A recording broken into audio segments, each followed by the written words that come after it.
एक हरे भरे वन में नदी किनारे हाथियों का एक समूह रहता था, जिसका मुखिया चतुर्दंत नामक हाथी था। वर्षों से वह समूह उस वन में सुखमय जीवन व्यतीत कर रहा था। लेकिन एक समय वन अकाल की चपेट में आ गया। नदी का जल सूख गया, वन की हरियाली चली गई और हाथी भूख प्यास से मरने लगे। इस विपत्ति से निकलने की प्रार्थना लिए सभी हाथी अपने मुखिया चतुर्दंत के पास गए और बोले, गजराज, इस अकाल की स्थिति में यदि हम और अधिक इस वन में रहे तो काल का ग्रास बन जाएंगे। यहाँ भूखे प्यासे रहना दुष्कर है। कृपा कर किसी अन्य स्थान की खोज करें जहाँ जल स्रोत और हरियाली हो। चतुर्दंत विचार मग्न हो गया। कुछ देर विचार करने के बाद वह बोला, यहाँ से कुछ दूरी पर एक तालाब है जो पूरे वर्ष जल से परिपूर्ण रहता है। हमें वहीं चलना चाहिए। कल सुबह ही हम सब उस तालाब की ओर चलेंगे। अगले ही दिन सभी हाथी उस तालाब की ओर चल पड़े। 5 दिन और 5 रात की यात्रा पूर्ण कर वे वहां पहुंचे। जल से पूर्ण तालाब को देख वे बहुत प्रसन्न हुए और दिन भर वहां क्रीड़ा करते रहे। संध्या होने पर वे बाहर निकले और वन में चले गए। तालाब के किनारे खरगोशों की बस्ती थी, जिसमें उनके बहुत सारे बिल थे, लेकिन हाथी इससे अनभिज्ञ थे। अतः वे खरगोशों के बिलों को रौंदते हुए निकल गए। खरगोशों के बिल तहस नहस हो गए। कई खरगोश घायल हुए और कई मारे गए। हाथियों के जाने के बाद सभी खरगोश एकत्रित हुए और स्वयं पर आए इस संकट के विषय में चर्चा करने लगे। एक खरगोश बोला, हाथियों का समूह प्रतिदिन जल के लिए तालाब में आया करेगा। ऐसे में हमारा यहाँ रहना कठिन हो जाएगा। वे हमारे बिलों के साथ हमें भी रौंद देंगे। हम में से कोई भी नहीं बचेगा।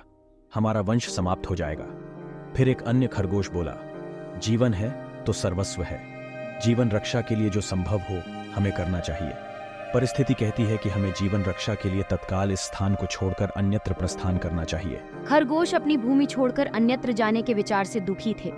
उनका दुख देख लंबकर्ण नामक खरगोश आगे आया और बोला, हम वर्षों से इस भूमि पर निवास कर रहे हैं। हम अपनी भूमि क्यों छोड़े? इस भूमि पर हमारा अधिकार है। हमें हाथियों से बात कर उन्हें यहाँ आने से रोकना चाहिए।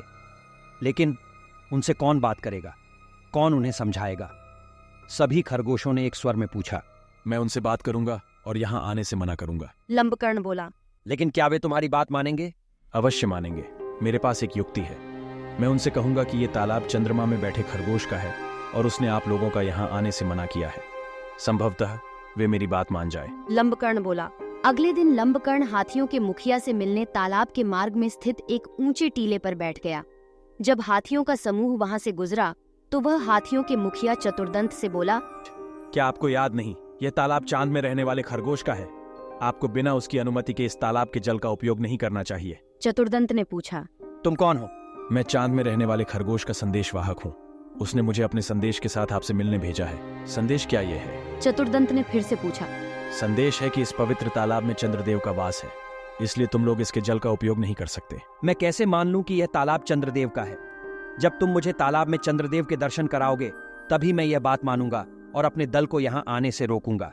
चलो मेरे साथ और स्वयं देख लो। कहकर लंबकर्ण चतुर्दंत को तालाब के किनारे ले गया।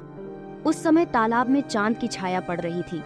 लंबकर्ण चतुर्दंत को वह छाया दिखाते हुए बोला, गजराज, देखो तालाब में चांद का वास है। अब तो मेरी बात मान लो। चांद की छाया को चंद्रदेव समझकर चतुर्दंत ने उसे प्रणाम किया और वहां से लौट गया। उसके बाद उस तालाब में हाथियों का समूह कभी नहीं आया। इस तरह चतुर्दंत अपने मकसद में कामयाब हो गया।